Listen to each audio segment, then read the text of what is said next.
home afraid is gone. I'd like to call to order the December 1st Board of City Commissioners for the City of Shawnee. Call the roll, please. Vogel. Here. Agee. Here. Harrod. Here. Maynard. Here. Hall. Here. Shaw. Present. Dykstra. Here. We have a quorum. We do have a quorum. Okay, our invocation this evening will be led by Pastor Andy Bussey from United Presbyterian Church.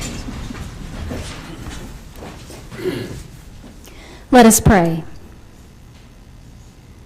Gracious God, in this season of peace and goodwill, we pray for peace to reside throughout our community and in the hearts and homes of all who live here. We give you thanks for our elected officials, and we pray that they will lead the city with wisdom and discernment. Amen. Amen. Commissioner Agee, would you lead us in the flag salute, please? Attention, position, pledge. I pledge allegiance to the flag of the United States of America and to the republic for which it stands, one nation, under God, indivisible, with liberty and justice for all.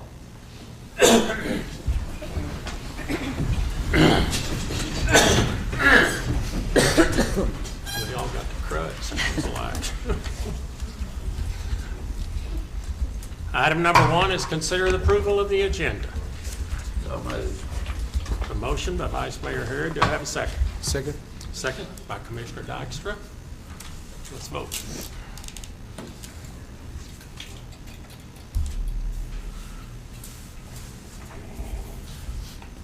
Gary. We're voting on the agenda. Speak up.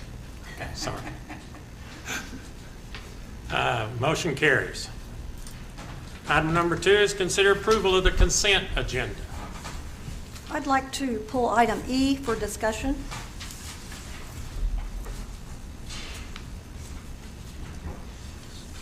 So moved. Have a motion in? Second. Okay.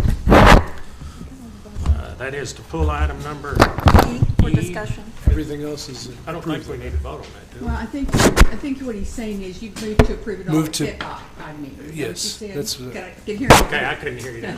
approve the consent agenda except for item E. Okay, we have a motion in. Do we have a second? And we had a second by Commissioner Vogel, okay. Okay, let's vote.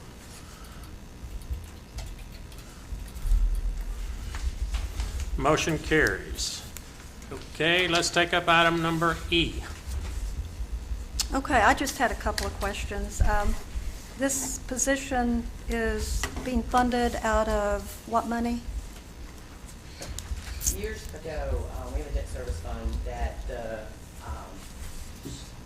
Shawnee Authority was paying in lieu of taxes for the property taxes, and there's actually about $150,000, $160,000 in that fund. They still, by their contract, still pays about $22,000 to $23,000 a year, and we're going to use that money. I talked to the auditors. We can use it for anything we want to because our debt is totally paid off. So we're going to use that money to fund the pool, which we're going to do as a separate fund, like an enterprise fund. Okay. And how much is that annual salary? We're estimating about $60,000, Okay. and it's for 5 to 6 months of Okay. the budget is for. And then after that, I read the packet, but I didn't understand some of it. It sounded like it was going to be paid for out of the revenue that's generated by the pool itself. Right, and then Okay. it should cover, if for some reason it doesn't, for some reason getting off the ground, then we'll fund it through the general fund. Okay, and what are the duties in addition to managing the pool during the time that it's open, like in the winter time? What will that person be doing? Commissioner, we did not, for whatever reason, the job description didn't get in here. It was supposed to be in here with, now that I'm looking at it, we can get that for you. We were going to, I may have listed it in the report. In your report on page 25, 26, the position will report directly to the operations manager. Commissioners have suggested that whenever possible, they'd like to see the city provide more recreation opportunities to our citizens, especially some of our lower income residents and their children. We're also proposing to operate the facility during additional weeks and months of the year. So the splash pad that's in there, birthday parties, things like that. We're also going to consolidate rental parks, pavilions, and special events under this position as proposed duties. Okay. Okay, thank you. That's all the questions I had. You're welcome. Okay, I'll leave you a motion on item number E then. Motion to approve. A motion, to have a second? Second. Second by Commissioner Vogel. Let's vote.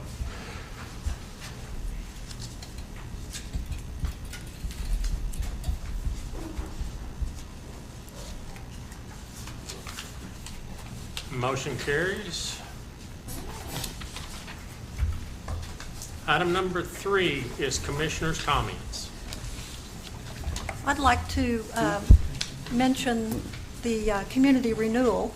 I went on a trip with the Avitas Foundation to Shreveport, Louisiana a couple of weeks ago to talk or to learn a little bit more about community renewal and to see firsthand how they've implemented it there.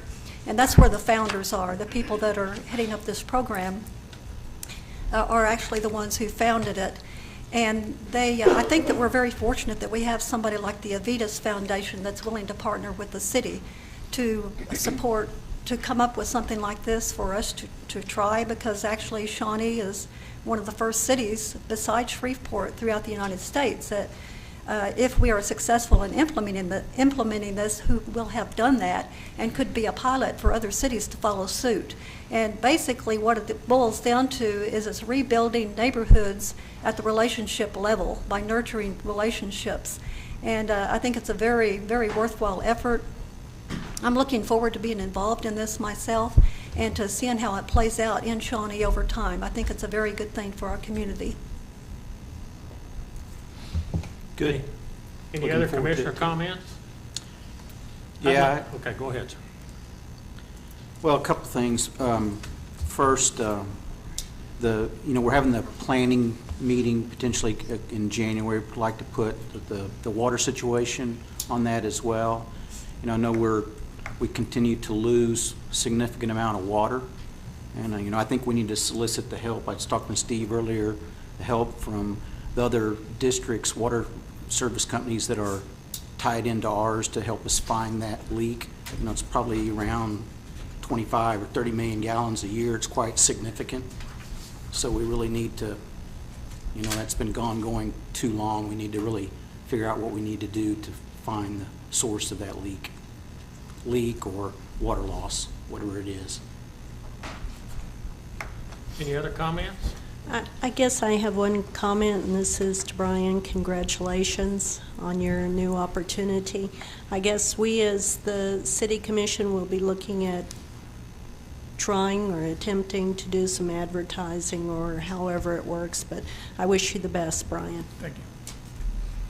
Well, under my commissioner comments, I would like to call a special commission meeting for next Monday night for us to work only on the plan to get a plan in place, get a committee set up, get whatever we're going to do to expand and pursue replacement for our city manager. So if that works in your schedule, I'll ask that Phyllis, if we could meet, and I don't expect it to be a very long meeting, folks, but we've got to get that done, because then the next week is our regular commission meeting where we'll have to take action of some kind to get things going. Okay? Same time, 6:30. Does that work for everybody? Sure. Does that work for you, everybody? Okay, we'll put that on your calendar, and I hate to do that to you, but I mean, we've got to get it done because January 1 will be here, and we've got to have something happen, okay? And figure out what citizens maybe we can get involved with us and help us in this thing and the whole thing. So, okay, so any other comments? Marion, does all that discussion need to be in open session, or it could be in executive session, or what? The process needs to be open. If you get down to a discussion about, for example, if you decide to have an interim, and I assume you'll have some interim, but who you select as interim could and probably should be done in executive session, but any setting up with an outside consultant or any of those kinds of things, that whole process issue needs to be in public. At some point down the road, you'll have a list of candidates and to talk about and to interview, and at that point you can go into executive session. But if we have this discussion and let's say the commission decides they want to hire an interim, then we could go into executive session to discuss some of those options at the next meeting, our regularly scheduled December meeting, right? If you decide next that's- week that you want to do that kind of thing and you have some names by the 15th. Yeah, I'm just Sure, saying, if, sure. okay. So I'm sorry, but we just need to move forward with this. It's all Brian's fault. Would it be possible or to do both at one session? I mean, could we have an open session, talk about the process, and then if there is some ideas on who we might want to consider to go into executive session after the open session? We can post it for executive session in case you do have a direct personnel decision to make next week. Oh, okay. Well, if we don't go in, we don't go in, right? Well, but We cancel we it. can post it in case Right. Just in case. something just really leaps to mind that night and you're comfortable that you at least, Okay. That's a good mostly you got idea. to determine the process, but between now and then something works out, then Yeah, okay. there you go. So we'll post it both ways. Okay, thank you very much. Any other comments? Okay, item number 4 is citizens' participation. We do encourage citizens' participation, people coming forward, telling us about things that we may not be aware of. So is there anyone here who'd like to come forward and speak to us? Okay, with no one doing that, then I will move on to item number 5. Presentation by the Shawnee Rotary Club of donation to help rebuild city's lake building that was destroyed by the tornado. I'd like to ask the representative from the Rotary Club. Is that you, Mr. McCormick? That is me, Mayor. I don't need to sign in, do I? Think I want, or do it? I don't know. Official? No, we know I who did you not are. think We y'all know know who me you by are. now. If you Where to find don't, it? You're retired now that we might forget you. you know, somehow no one's forgot me yet. So, first of all, it's thank you for allowing us, Mr. McDougall, to be here tonight to make this presentation. Josh Rogers, our president, would normally be here to do this, but he's tied up this evening. He had a meeting, I believe, in Sapulpa. So, as a co-chair of our Shawnee Rotary Club Foundation Committee, then it's my privilege and honor to make this presentation tonight. As I look around the room this evening, there's several Rotarians right here in the room. In fact, you have Mr. Vogel, Commissioner Vogel, is a Rotarian. Your city manager is Rotarian. Your city lawyer, city attorney, Miriam, Ms. Carnes, and then Chief France, he's Rotarian, and former county commissioner Buck Day, he's also one. It's like a stacked deck to me. Yeah, that's what I was thinking. It's the place to be. And I don't think there's anybody else. And if I overlook somebody, I apologize. We applied for this grant through the Rotary Foundation, and actually this comes from money from other Rotary clubs in order to it's a $5,000 check for the building that was destroyed with the May 19, 2013 tornado. Another grant that we also actually has already been approved is also, and the equipment's been ordered. Didn't have anything to do with this, but we will be supplying some equipment and at Boy Scout Park, which is Rotary Boy Scout Park. It's about $3,000 worth of equipment. It should be on its way to the city of Shawnee, to Mr. Bryce, to the address that Mr. Bryce gave us. Also, we'll be doing some repair to the bathrooms out there too. So, but this, I don't know. Do you want me to Mr. McDougall or to It's the mayor? mine, I'll take it. It's whoever's appropriate is what I want to be is appropriate. Would you tell some of the commissioners that may not know where the pavilion was that got blown away? that you're, Well, it's my understanding, James, is that if I down on the understand lake? it was right there as you're going, just before you get to Lake Number 1, up on that hill. But I always, it's also where when Glenn Collins was the game lake ranger out there for so many years, where he had his house with residents where he and his wife lived, and they worked out of there as far as giving permits and all that sort of thing. So that's it.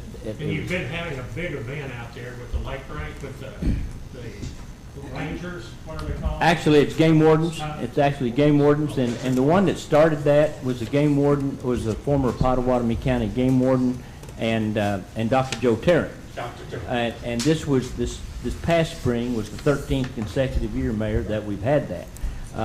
Now the Pottawatomie County game warden, or state game warden from Pottawatomie County, Mike France, is the one that heads that up. But it's held each year at the Kiwanis Pavilion. The Kiwanis has built that and donated that pavilion out there. So, but again, it's our privilege, the Rotary Club's privilege, to present this $5,000 check tonight. Well, thank you.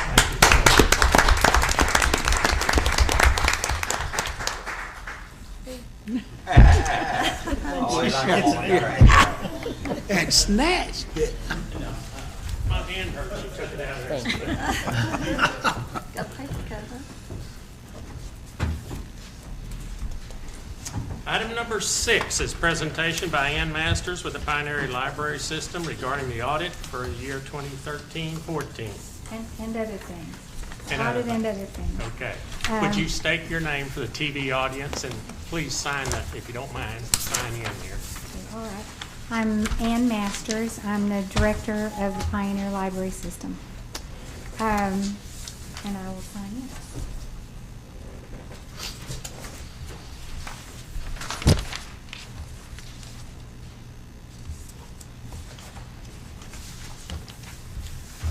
If I may, I'd like to preface this a little bit. Ms. Masters was very gracious in coming at my request. I had some questions in regard to the audit, the Pioneer Library audit, and she and her auditor have responded to those questions, and she's here tonight to kind of educate and orient us to what's going on here in the community with our library system. So thank you. Yes.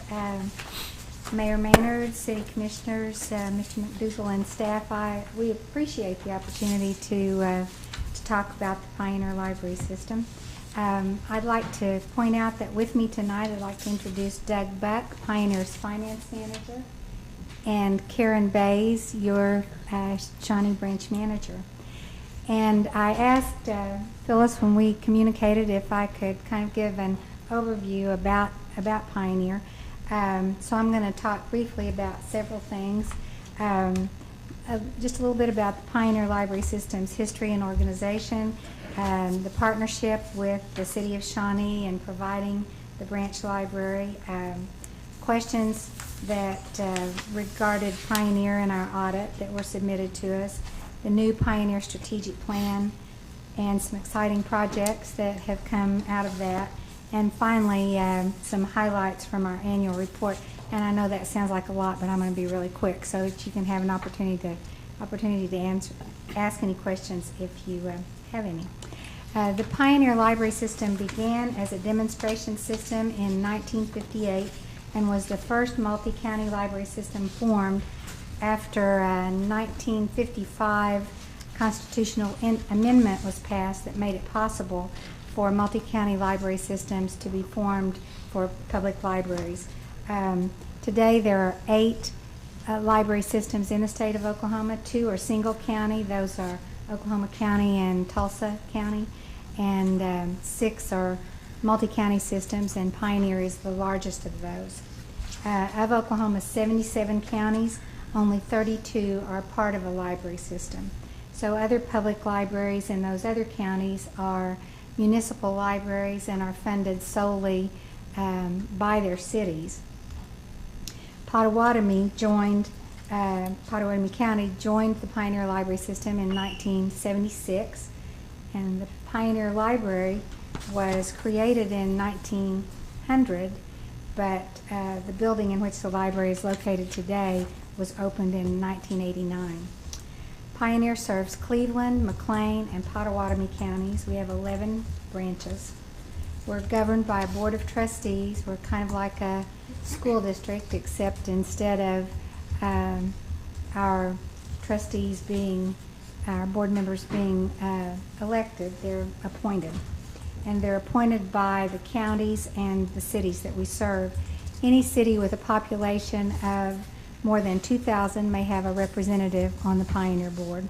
They don't all, because Bethel Acres doesn't, has sometimes had, but doesn't have a representative right now. Shawnee's representative is Bob Perry, who you all may know is Assistant Superintendent at Gordon Cooper Technology Center. Anita Sentner is the Library Director for St. Gregory's University, is the representative for Pottawatomie County. Pioneer has a 14-member board at present. We have 330 employees. About half of those are part-time because we're open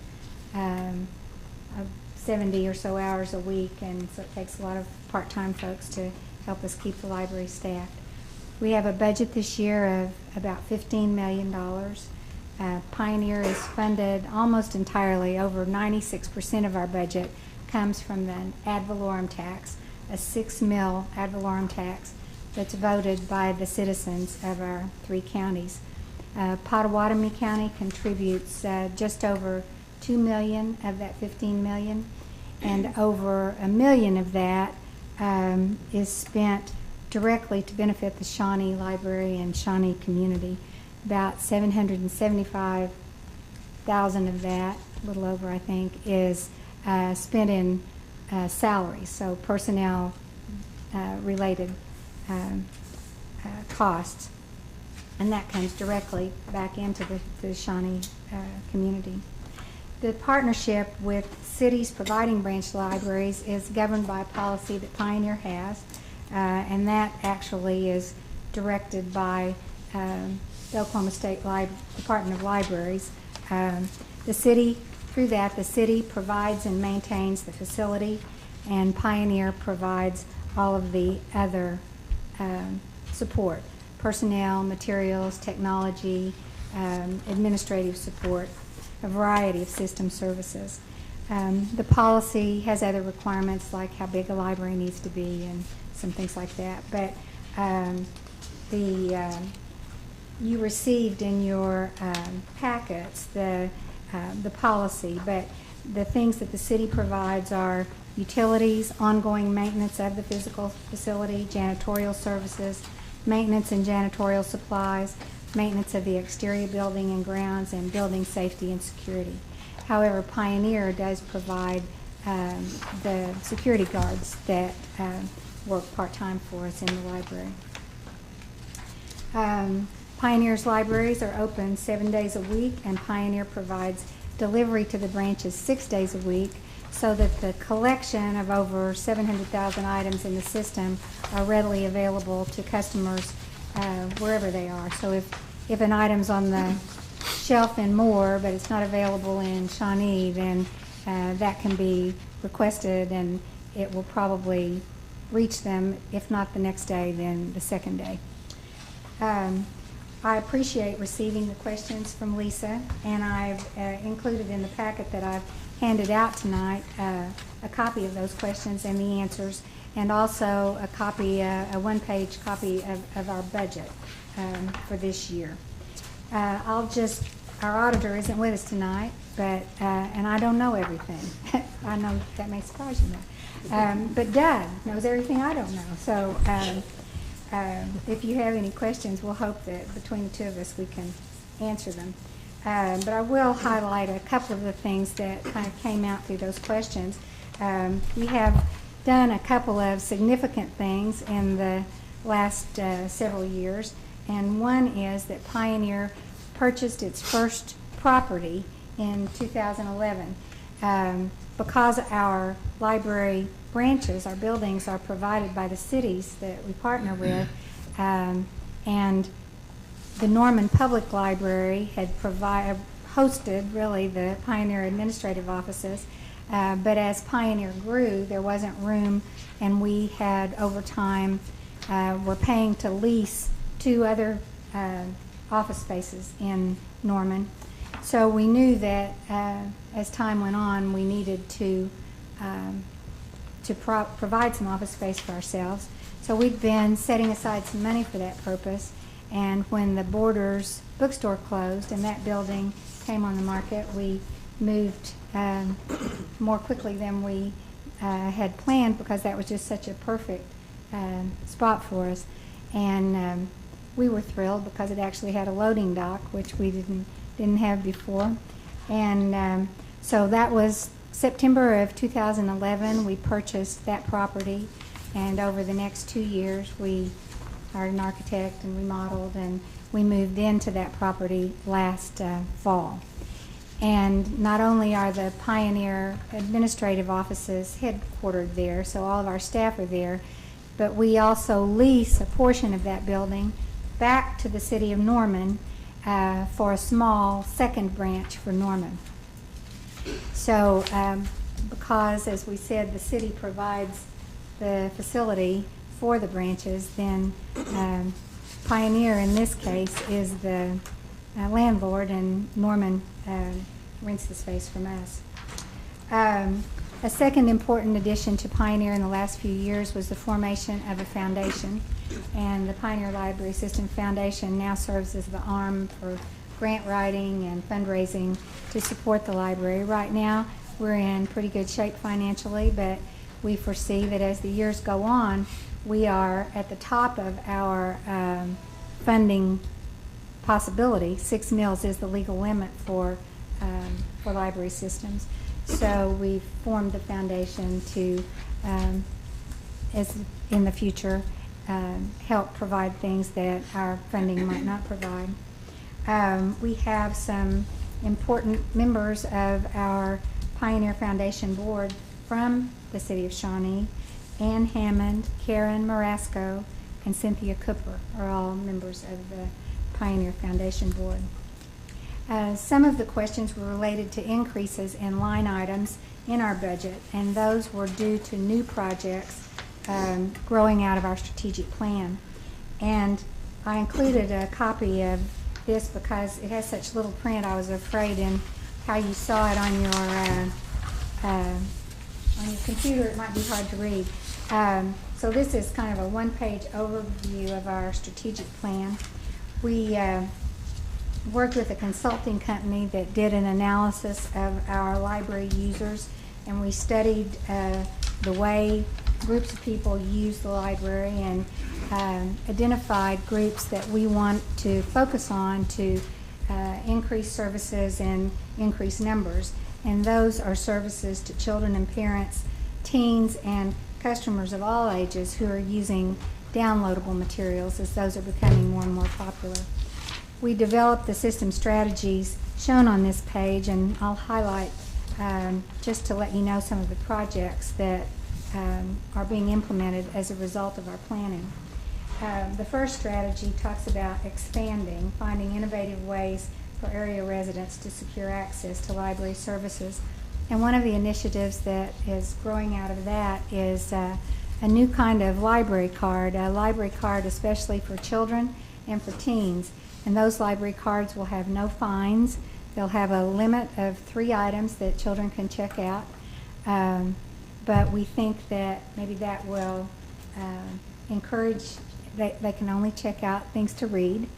And we are hoping to implement that in the by summer or fall.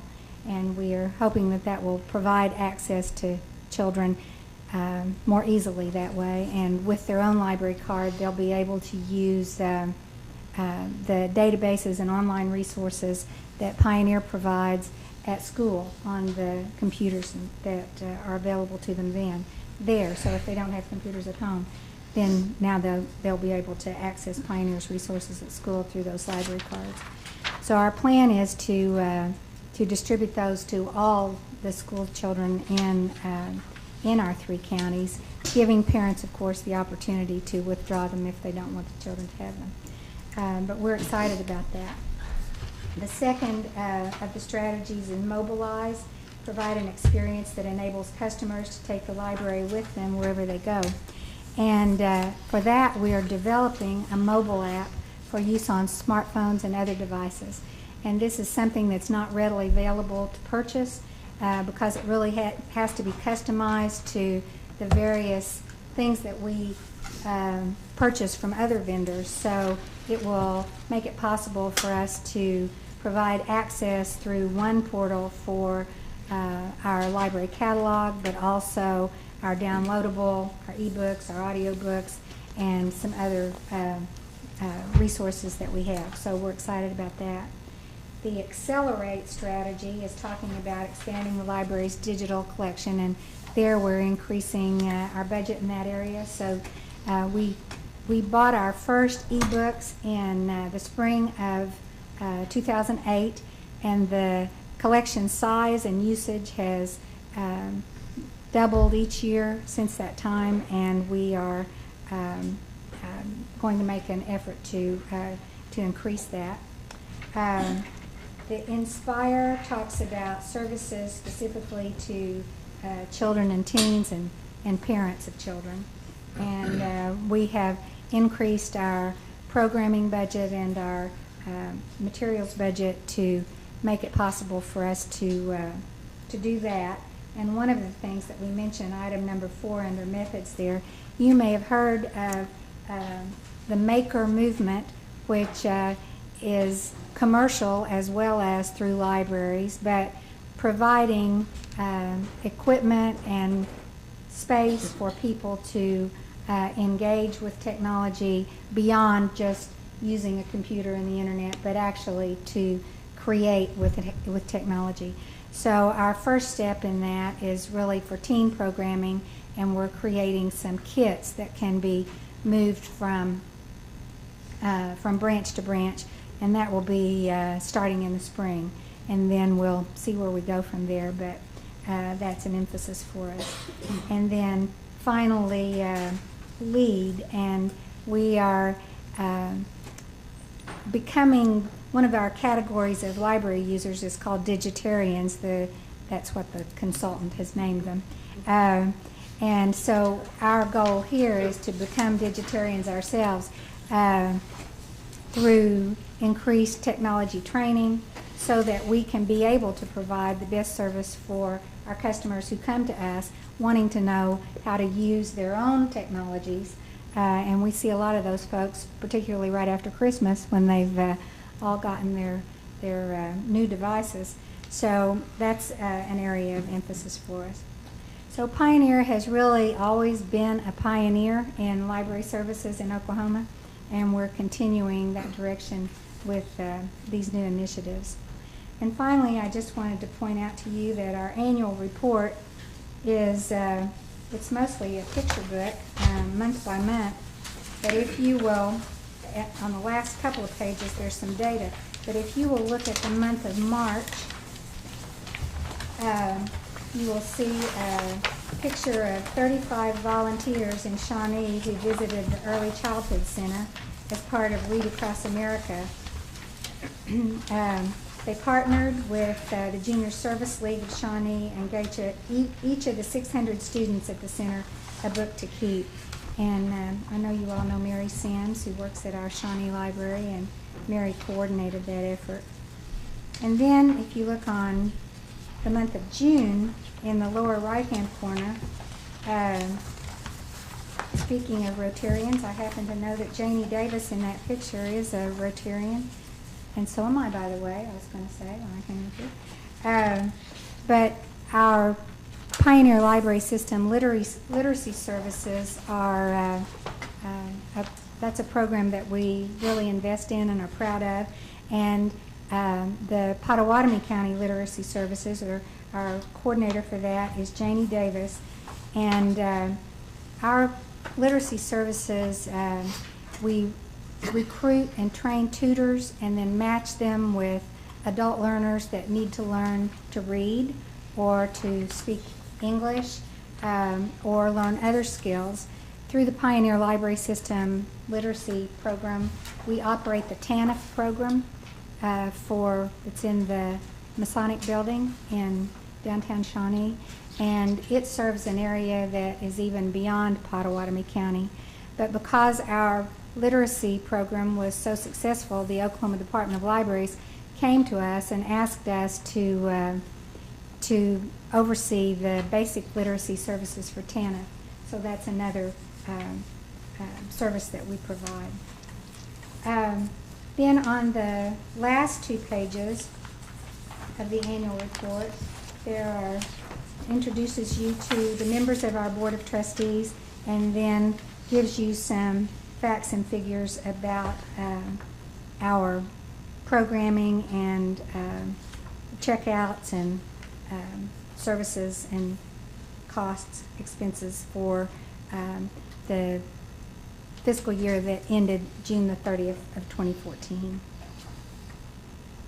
And then I also included for you, because I know you don't have enough to read, a copy of our new December Word magazine. We publish a magazine monthly that's available. You can pick it up when you're in the library.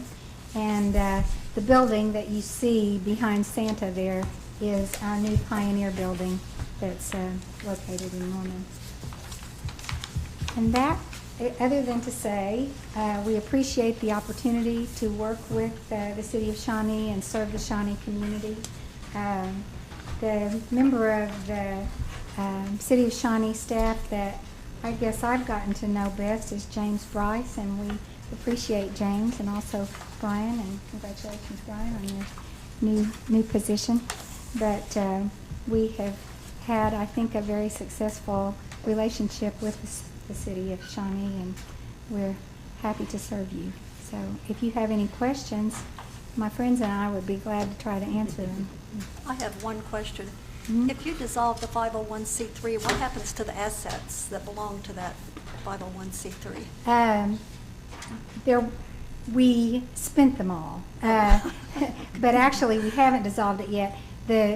We maintained the assets that were basically grants that were funded through 501c3, and waited until those were expended before we hadn't actually raised funds as a 501c3.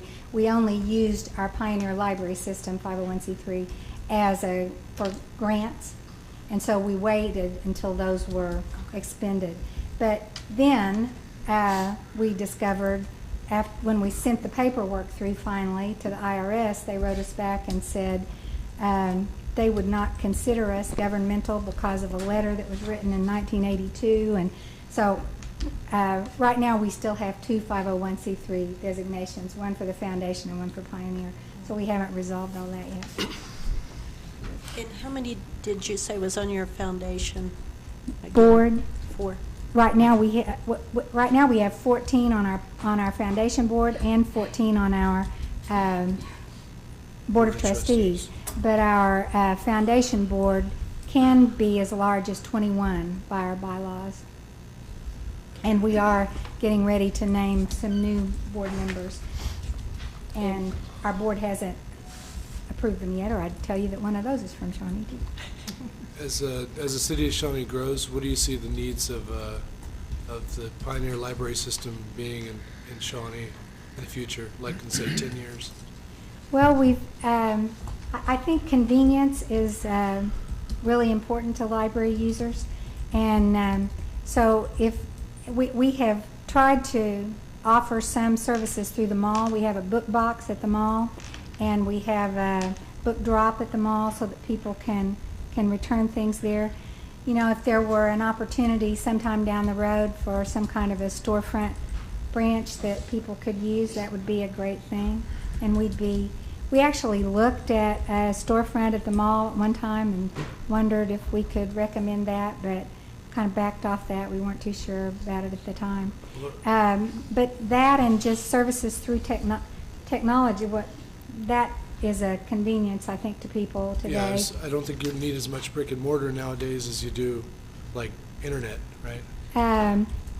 or a good, solid website for the future. You users. need those things, but Right. I think what we find for libraries today is that they are not so much a warehouse for materials as they are for as they are a community Meeting space. place, Right.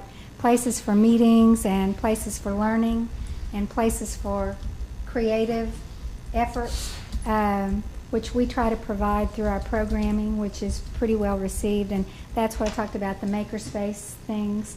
I think we have actually kind of reduced the space allocated to shelving to increase the space allocated to computers.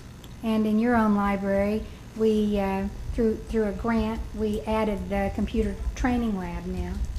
So that's all space that used to be stuff, you know, Right. and now it's places for people. So I think that we continue to need, the communities need that. Libraries are doing things today that providing the support and the instruction and the equipment for people to be able, for example, to access their government. You know, Right. not so much city government, you're here, they can come in the door, but state government, federal government, Well, even life skills, right? and Help that them with too, everything. working. We have 2 business services coordinators now that divide our system and provide programming and work with groups to form partnerships to help us reach out to small businesses and provide those kinds of services. Speaking of partnerships, do you have anything with like the local technology centers for this makerspace stuff? You know, we haven't, but that's something that Norman Votech, they are Gordon Cooper? they're certainly a partner that we need to explore. Right. And as I mentioned, we have a nice partner that works there who's on our board. So There you go. yeah, There you go. that's right. That's a good idea. Just one quick thing. Mhm. I'm sorry. Go ahead. I heard you mention security earlier, so Mm-hmm. I'm just curious, are you having any concerns with the homeless population here in Shawnee? Well, we have, and we've worked really hard in the last few years to make sure that our policies are abided by, and that we keep the building clean, and that people can be in the library and use the library if they're abiding by the policies. We've worked with the city. I think that the city has provided funds for new furnishings, and we're trying to be really good stewards of the cleaner, nicer space that we have now.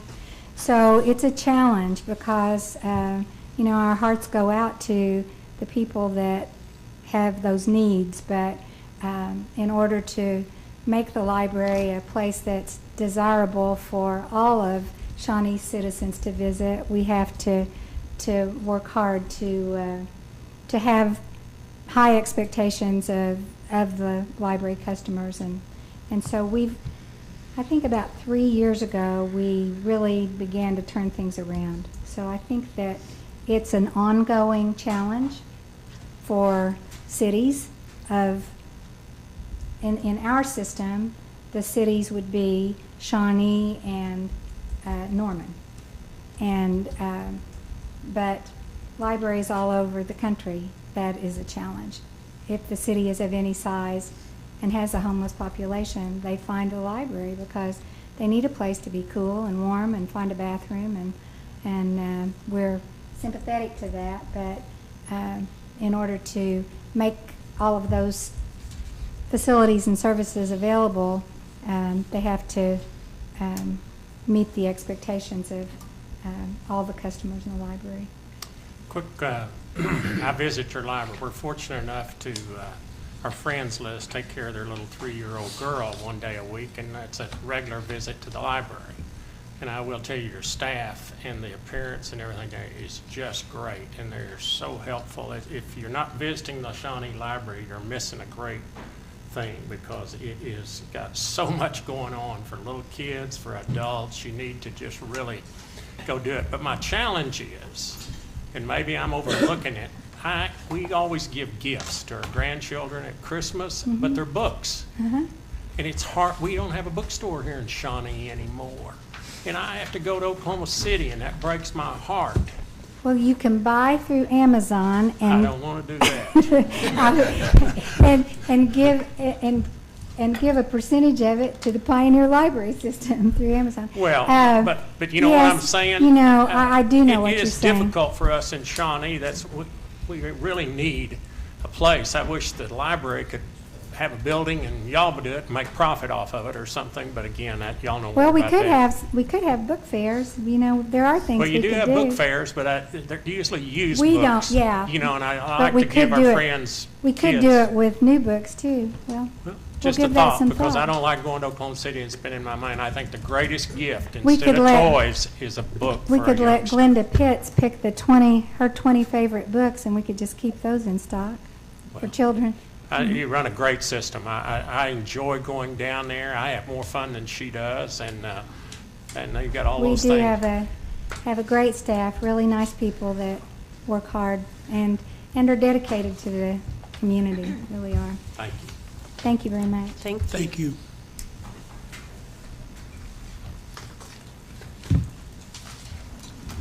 Item number 7, discuss, consider, and possible take action on approving a new ordinance regarding citizen participation in city commission meetings. Commissioner Agee, I think you were the one that wanted this to happen, so I'll let you talk about it first. Okay, first of all, I'd just like to make a motion to approve. I second that. So, we're not gonna have any discussion? Yeah, just a minute. Okay. I just wanted the motion on the floor first. Yeah, that's okay. Now we got discussion. Go ahead. Go ahead and talk about it. Go ahead, then we'll have the city attorney read the title after we have discussion. Go ahead. You have any discussion? Yeah, I don't think the what I saw is written, I don't mind a motion like this. I think it's a knee-jerk reaction. It's not needed. We have a policy. But I don't necessarily mind it being an ordinance if we simplify it. As written, I think it's not enforceable, and some aspects of it, I think 30 minutes is too long of a time. So I don't like the way it's written. If we want to change it and simplify it, you know, I wouldn't mind voting for it. I don't think it's needed. We have policy. This is something that commission's set by policy, not by ordinance. There are a lot of cities that have ordinances that call for citizens' participation. And just like tonight, there are a lot of nights where we don't have any citizens' participation at all. But there are other times when there are some very controversial issues that the public feels very passionate about that may take longer than 12 minutes or 24 minutes. So just allowing one more speaker on each side to have time to voice their concerns to the commission before we vote, I don't think is asking too much. I know at one time, the city actually allowed 5 minutes per person for citizens' participation, and then that was downsized to 3 minutes. And I understand the reason for that, because there are a lot of times when we have a lot of business and can be here late at night, and so there are opportunities for some people to contact the city commissioners before the meeting and voice their concerns. But there are also a lot of times that people don't have time to do that and find out about it at the last minute, and they want that opportunity to speak to us. And these could be issues that affect them very personally. And so just adding, 3 minutes to the topic, and overall 6 minutes to the total discussion, I think is reasonable. But there's another way for citizens to participate also, right? They can get things added to the agenda through a commissioner. I get calls, people ask, that we ought to consider this, we ought to consider that. We can put things on the agenda and we can talk about it. Again, I think that the way it's written, and it's not in here, or maybe in the packet, the way that I saw in your email, I think that it's way overkill. If we simplify it, allow the mayor to make exceptions if we need to go longer or less time, then I think I'm all for it. But as it's written, I think that it's not a workable ordinance. Well, I think in order to remove personal biases from the policy, as there has appeared to be in the past, that we need to have a written policy. I agree. I think we need something for consistency's sake, not looking at a specific issue, not calling it right at that particular time, but a clear path each time that a citizen comes down here and speaks. Because if we have a citizen who is speaking, to me, you want to be heard. You have come down here to ask for us to listen to you. So to me, I believe strongly that we need to pass this. And we've always allowed that. There's been one commission meeting that we specifically didn't allow it.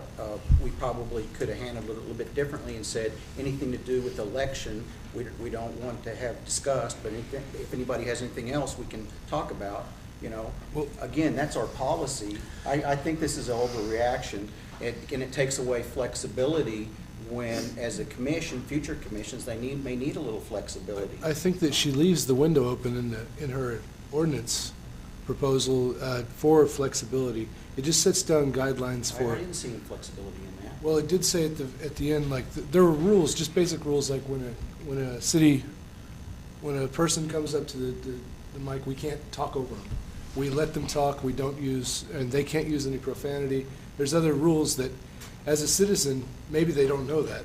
But it gave guidelines to the citizen, it also gave guidelines to us as a commission. I'm not aware, since I've been commissioner, I'm not aware of any problems that we've had of anybody using profanity or any commissioner talking over anybody. Well, there's been, if we look at the minutes about a month ago, there was an issue where people went back and forth over a certain And that's going to continue even if we pass this ordinance in the future. Because if somebody says something that's not correct, and we have the right, have the ability to say, that's not right, this is the facts. Actually, I think that the mayor stopped him and said, it's citizens' comments, let them speak. I think that the mayor. No, I'm saying after they speak, right? Of course, during commissioners' comments, yes, of course. But what I mean is she's setting the. Commissioners' comments come before the citizens' participation. But if somebody comes up and says something that we know is not factual, right, and the mayor or you or anybody says, I want to just make one correction to your statement, this is the way it is, or something like that, there's nothing wrong with that, in my opinion. And the way this is worded, you know, I think that that's taken that away.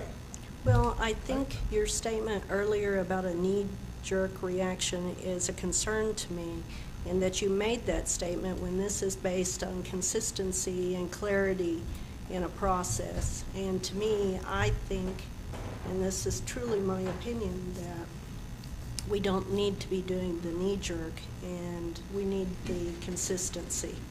I would agree with that. I'm all for a policy on how we allow citizens participation. I disagree with the way this one was written, is what I'm saying. What should we change? She's going to read it. Marianne will read it to us, and we can adjust it. I'm sure it's not. I have a problem with debating citizens who come up here. I know that a lot of people are uncomfortable speaking in public, and there's something that we're going to be voting on that's going to affect them very personally.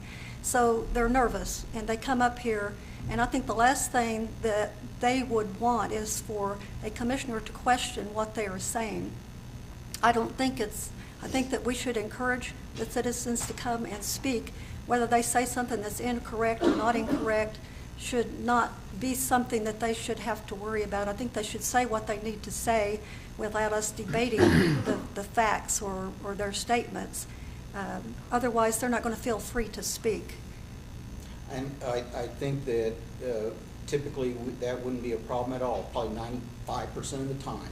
It wouldn't be a problem, but I'm just saying that there may be occasion where we want to correct something that was misstated, and we should have the right to do that.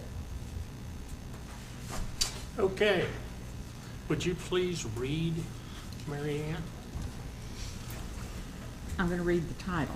Going to read the title. Right, That's not good enough, Brooklyn. because Okay. we've all kind of read it, huh? Yeah. This is an ordinance amending section. It doesn't have a number. A section, I'm sorry, let me back up. This is an ordinance adding a section. Guys, I got a temp, I'm sorry. What we're doing is we're going to add a section as yet unnumbered by amending an existing section. Let's do that. This is an ordinance amending a portion of the Shawnee Municipal Code, providing for citizen participation at city commission meetings, providing for repeal, providing for severability, providing for codification, and declaring an emergency. Okay, let's vote.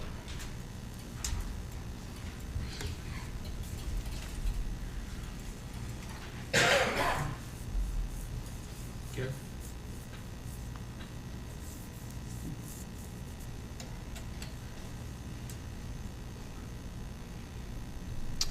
Does not pass. Motion does not pass.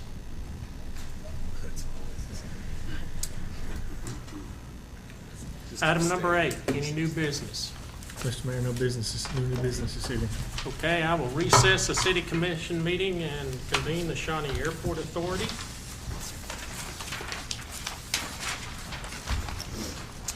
I will call the Shawnee Airport Authority to order, declare that we do have a quorum. Item number 1 is consider approval of the consent agenda. So moved. Second. We have a motion by Commissioner Hall, second by Vice Mayor Harrod. Okay? Any new business? Mr. Mayor, no new business this evening in the airport agenda. Okay, then I will adjourn the Shawnee Airport Authority and we'll proceed to the, Vote. oh, I'm sorry. Vote. We had a motion and a second. Well, You need to back up and vote on the consent agenda. I'm sorry, it's my fault. Have to Look at the kick me TV, every it's once in a while. flipping back and forth. Very good.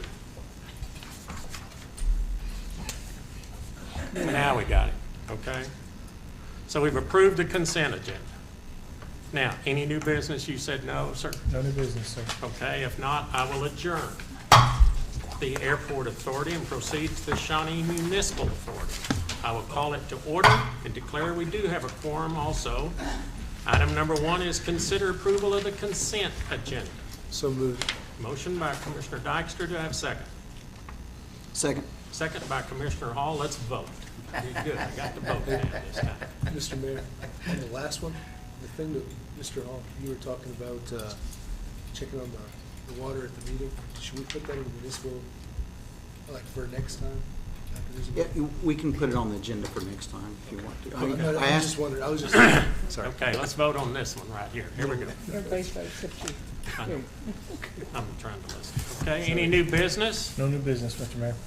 Then I will adjourn the Shawnee Municipal Authority and I'll reconvene the commission meeting. Wait a minute. Huh? Go in, yeah. That's right. Item number 9. Discussion, consideration, and possible action to go into executive session for discussion in accordance with 250S, purchase or appraisal of real property.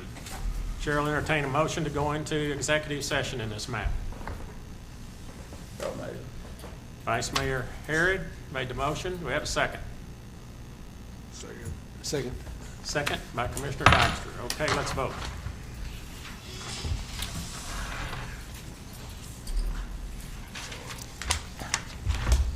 Motion carries. Okay, we will move into executive session.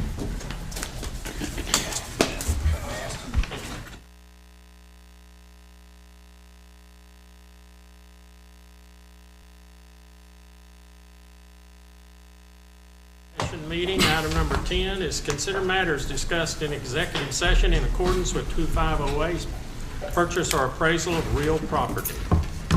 I move that we authorize staff to make further investigation into the possibility of acquiring property for the city's use.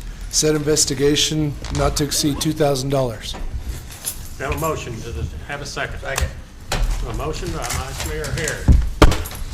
Let's vote.